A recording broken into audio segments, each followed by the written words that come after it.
जादुई चीज है विवेक। तुमसे बताया नहीं क्या, तुमसे सिर्फ कहा गया पढ़ो पढ़ो पढ़ो पढ़ो पढ़ो पढ़ो। मैं तुमसे कह रहा हूं विवेक पैदा करो। अब जितनी चुनौती एक समान परिवार का लड़का देखता है जीवन में, कदम कदम पे लड़ना पड़ता है उसे, कदम कदम पे।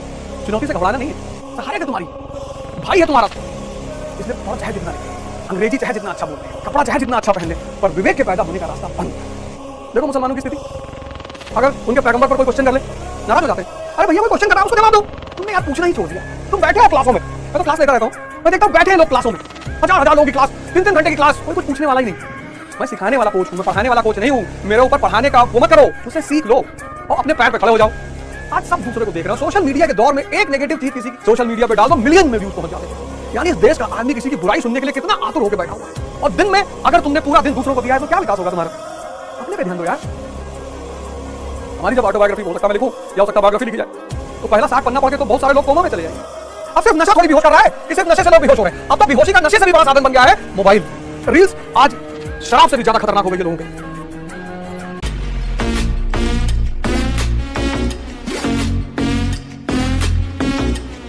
बड़ी जादुई चीज है विवेक। तुमसे बताया नहीं गया, तुमसे सिर्फ कहा गया पढ़ो पढ़ो पढ़ो पढ़ो पढ़ो। मैं तुमसे कह रहा हूं विवेक पैदा करो, विजडम। पैसे पैदा का कैसे पैदा होती है? पहली चीज, चुनौती बहुत पसंद है इसको, चैलेंजेस।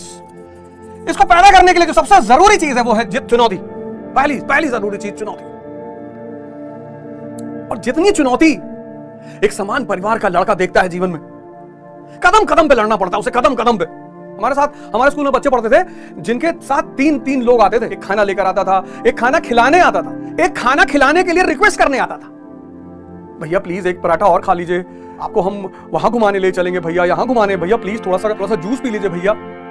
वो आज गायब हैं। तुम अगर हमारी तरह सामान्य घर में पैदा हुए हो तो तुम चुनौतियों का सामना कर रहे होगे कदम कदम पर, पग पग पर। और यही विवेक पैदा करता है, क्योंकि तुम रास्ता ढूंढोगे ना उनसे वो निकलने का। किताब नहीं है, कमरा बहुत अच्छा नहीं है, घर बहुत अच्छा नहीं है, एनवायरनमेंट बहुत अच्छा नहीं है, उन सब से बाहर निकालने का तुम रास्ता सोचोगे। 1453 में जब तुर्की ने कॉन्स्टेंटिनोपल पर कब्जा कर लिया, देखो पश्चिम के पास चुनौती आ गई सर्वाइवल की। जैसे चुनौती आई, ज्योग्राफिकल डिस्कवरी, उसने सीधा रास्ता खोज लिया। 1453, 1498, जहां चुनौती है वहां रास्ता भी है। 1453 में 1453 में क्या हुआ? कॉन्स्टेंटिनोपल पर कब्जा कर लिया। किसने? टर्की ने। देखो तुम, 1453 में टर्की ने कॉन्स्टेंटिनोपल पर कब्जा कर लिया, जिसको आज तुम इस्तांबुल कहते हो। चुनौती खड़ी हो गई किसके सामने? पश्चिम के सामने, वेस्ट के सामने। सर्वाइवल।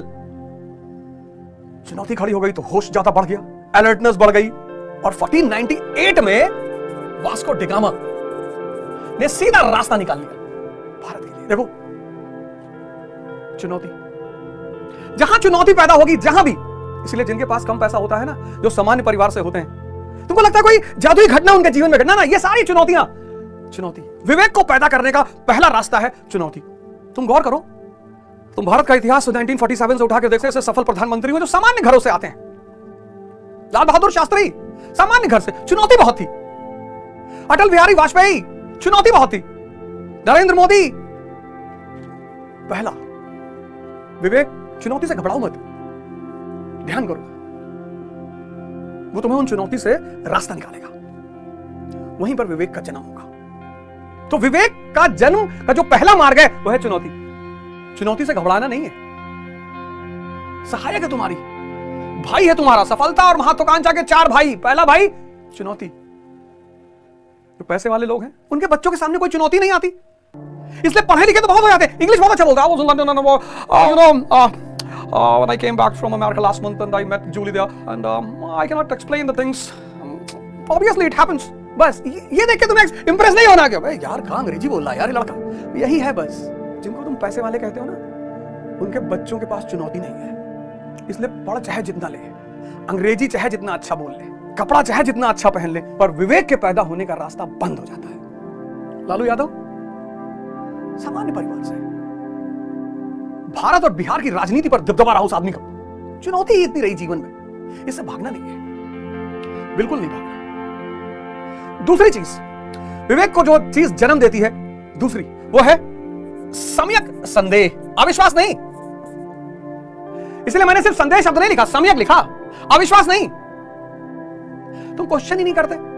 देखो मुसलमानों की स्थिति, अगर उनके पैगंबर पर कोई क्वेश्चन कर ले नाराज हो जाते हैं। अरे भैया कोई क्वेश्चन कर रहा है उसको जवाब दो। क्यूरियोसिटी मन की भूख है। इसी क्यूरियोसिटी ने तो फिलोसोफर, साइंटिस्ट पता नहीं क्या क्या पैदा किया। ये सम्यक संदेह, ये क्यों होता है, ऐसा क्यों हुआ? ये मन का प्रोटीन है। विवेकानंद जब स्वामी रामकृष्ण के पास पहुंचे, नास्तिक, संदेहवादी, तार्किक, वाद विवाद। अब बेचारे रामकृष्ण परमहंस अनपढ़ आदमी, कभी स्कूल तो गए नहीं, वो कहां वाद विवाद करेंगे। तो उन्होंने अष्टावक्र गीता दी स्वामी विवेकानंद को पढ़ने के लिए। कहा यार मैं तो पढ़ नहीं पाता हूं, तुम ही पढ़ के हमें सुनाओ जरा। मैं तुमसे बार बार क्यों कहता हूं गीता, बाइबल, कुरान इनको पढ़ो। मेरा शो आता है ना रात में 9 बजे, फोर्थ लॉ, जिसमें मैं यथार्थ गीता पढ़ा रहा हूं गुरुदेव के आशीर्वाद से। इन किताबों में भगवान नहीं है, विवेक को जन्म देने के रास्ते बताए गए हैं। संदेह, कुछ भी देखो, ये देखना बहुत जरूरी। कुछ देख रहे हो, अगर बुद्ध को देखो, सिद्धार्थ, डेड बॉडी देखा, तुरंत पूछा ये क्या है। बुजुर्ग आदमी देखा, तुरंत पूछा ये क्या है। बीमार आदमी देखा, तुरंत पूछा ये क्या है। सन्यासी देखा, तुरंत पूछा ये क्या है। तुमने यार पूछना ही छोड़ दिया है। तुम बैठे हो क्लासों में, मैं तो क्लास लेता रहता हूं, मैं देखता हूं बैठे हैं लोग क्लासों में, हजार हजार लोगों की क्लास, 3-3 घंटे की क्लास, कोई कुछ पूछने वाला ही नहीं, कोई कुछ पूछता ही नहीं, कोई कुछ जानना ही नहीं चाहता। बस मास्टर पढ़ा दो, बस मास्टर पढ़ा दो, इसको जिंदा करो। क्या जानने की कोशिश है कि यार आईफोन 8 सीरीज की वॉच ले आएगा यार, अच्छा अच्छा, बढ़िया बढ़िया है, ज्यादा देर तक देख लो तो आदमी फरिश्ता दिखाई पड़ने लगता है। नहीं नहीं भैया, ये दूसरा भाई है विवेक का, इसको जिंदा करो, क्वेश्चन करो। एक टारगेट बनाओ कि मैं पर डे 3 नई चीज सीखूंगा, बस मिनिमम 3, मैक्सिमम 5। और अगर तुम मैक्सिमम 5 चीजें एक दिन में सीखे, तुम सीखने के लिए पढ़ते ही नहीं।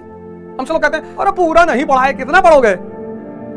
मैं सिखाने वाला कोच हूं, मैं पढ़ाने वाला कोच नहीं हूं। मेरे ऊपर पढ़ाने का वो मत करो, मुझसे सीख लो और अपने पैर पे खड़े हो जाओ। तीसरा जो भाई विवेक का है वो है सेल्फ इंट्रोस्पेक्शन, आत्मनिरीक्षण। आज सब दूसरे को देख रहे हैं, सब। कबीर दास जी ने इसी बात को इतने प्यार से कहा है कि बुरा जो देखन मैं चला, बुरा ना मिलिया कोई, और जो दिल खोजूं अपना मुझसे बुरा ना कोई। यही बात है सेल्फ इंट्रोस्पेक्शन। आज सब दूसरे को देख रहे हो। सोशल मीडिया के दौर में एक नेगेटिव चीज किसी की सोशल मीडिया पे डाल दो, मिलियन में व्यूज पहुंच जाते थे। यानी इस देश का आदमी किसी की बुराई सुनने के लिए कितना आतुर होकर बैठा हुआ है। फलाने फिल्म के कलाकार अमेरिका में नंगे देखे गए और 15 मिलियन, 15 मिलियन रात में, रोज सुबह देखो 15 मिलियन। अगर तुम YouTube की एल्गोरिथम चेक करो तो जितनी पॉजिटिव वीडियोस हैं उसके व्यूअरशिप बहुत कम है, और जितनी नेगेटिव वीडियोस हैं उनकी तो मिलियंस में, मिलियंस में। किसी की बुराई है, किसी को एक्सपोज कर रहा है, सेक्स से रिलेटेड कोई चीज पड़ी है, मिलियंस। ये तीसरा भाई है विवेक का। और इसको देखोगे कैसे? एक डायरी बनाना पड़ेगा। ये स्कूल ने 2 चीजें दी, एक डिसिप्लिन, एक डायरी। ग्रेजुएशन में आते व्यक्ति दोनों छोड़ देता है, इसको आजादी मानता है। डायरी तुम्हें यह बताती है कि आज का दिन तुमने अपने लिए जिया या दूसरों के लिए जिया, बस इतना ही डायरी बताएगी तुम्हें। डायरी बड़ी शानदार चीज है, बहुत शानदार। डायरी तुम्हारी डेस्टिनी बन सकती है, बस ईमानदारी से तुम पूरी दिनचर्या इसमें लिखो, पूरी दिनचर्या। और 1 हफ्ते बाद यह देखो कि तुमने हफ्ते के 7 दिन दूसरों को दिया या अपनों को दिया। और अगर अपने को दिया है तो तुम्हें परिवर्तन हो रहा होगा, विकास हो रहा होगा। इसीलिए तो लोग आश्रम में चले आते थे, जंगल में चले आते थे, आइसोलेशन में चले आते थे। क्यों चले आते थे? वहां कोई और नहीं, खुद को देखेंगे। भगवान कृष्ण ने दुर्योधन से कहा कि जाओ एक अच्छा आदमी ढूंढ के लाओ दुनिया में। गया, लौट के आया, कहा दुनिया में कोई अच्छा नहीं है। अपने को सुधारना, अपने को, सेल्फ इंट्रोस्पेक्शन। ये डायरी तुम्हारी डेस्टिनी बन जाएगी। ईमानदारी से रात में सोने से पहले पूरी दिनचर्या, और दिन में अगर तुमने पूरा दिन दूसरों को दिया है तो क्या विकास होगा तुम्हारा। मोदी जी ने जो है अडवाणी जी को नहीं बुलाया, नहीं बुलाया होगा, बुजुर्ग हो गए, नहीं बुलाया, कोई बात नहीं, जाने दो। राजनीति मुद्दों की होती है, विवादों की नहीं होती। अपने पे ध्यान दो यार, अपने पे, अपने पे। क्या करोगे जानकर किसी की कमियां? हमारी तो बता देंगे तो कोमा में चले जाओगे।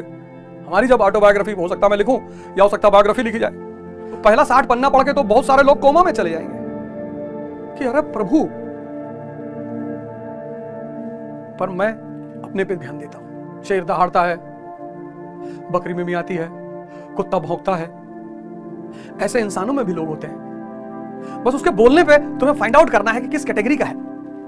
अपने पे ध्यान दो, अपने पे। ये तीसरा भाई है विवेक। कौन? Self introspection. और विवेक का चौथा भाई है जागृति, अवेयरनेस। ये बड़ी प्यारी चीज है, होश। कहते हैं ना, होश में नहीं हो। अब चारा काट रहे हो, चारा काटते काटते मोबाइल देख रहे हो, हाथ घुस गया उसी में। एक आदमी चारा चला रहा है, मशीन चला रहा है, आप लगाए हो। दो लोग होते हैं ना चाकोयर बालने में, एक तो जो आदमी चला रहा है मशीन और एक जो लगाए। अब बरसीन लगाई तुमने और दोबारा ध्यान दूसरी तरफ है और चारा जाते जाते तुम्हारा हाथ भी अंदर घुस गया। कहीं भैया होश में नहीं रहे। होश नहीं तो राजू जो है डायरेक्टर के बंगले के सामने पेशाब करता। 3 इडियट में जो राजू है, देखो कैसे अपनी सारी अंगूठियां निकाल के पॉट में डाल देता है। होश आ गया, जागृति आ गई, जागरण आ गया, खेल समझ में आ गया। जो भी उससे सवाल इंटरव्यू बोर्ड पूछ रहा है, कह रहा है ये आपको चोट कैसे लगी? कहता वो सामने मेरी स्कूल की बिल्डिंग है, उससे मैं कूद गया था 3rd फ्लोर से। कहता क्यों? कहता वो मैंने अपने डायरेक्टर के बंगले के सामने मैं पेशाब कर रहा था शराब पी के। इंटरव्यूअर्स कहते हैं कि यार देखो तुम बहुत फ्रैंक होकर बोलते हो और हम अपनी कंपनी में इतना फ्रैंक आदमी नहीं रख सकते हैं, थोड़ा सा बदलने का वादा करो तो हम तुम्हारी नौकरी में विचार कर सकते हैं। क्या डायलॉग देता राजू। कहता दोनों पैर तोड़वा कर होश आया है सर, अब इसको नहीं खोएंगे सर। आप अपनी नौकरी अपने पास रख लो, हम अपना होश अपने पास रख लेते हैं। आपने स्क्रॉल करना शुरू किया मोबाइल, कब 3 घंटा बीत गया आपको पता ही नहीं चला। बस आपने स्क्रॉल करना शुरू किया, आपको पता ही नहीं चला कब 3 घंटा बीत गया।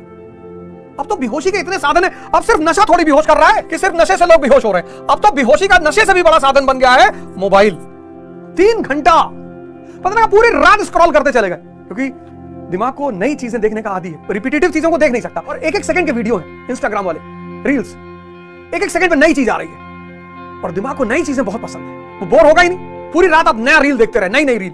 अगर एक रील आप पूरी रात देखो तो 5 मिनट बाद आप बोर हो जाओगे। नहीं, क्या साइकोलॉजी पकड़ा है मन की। रील्स आज शराब से भी ज्यादा खतरनाक हो गई है लोगों के लिए। ये विवेक के 4 भाई हैं।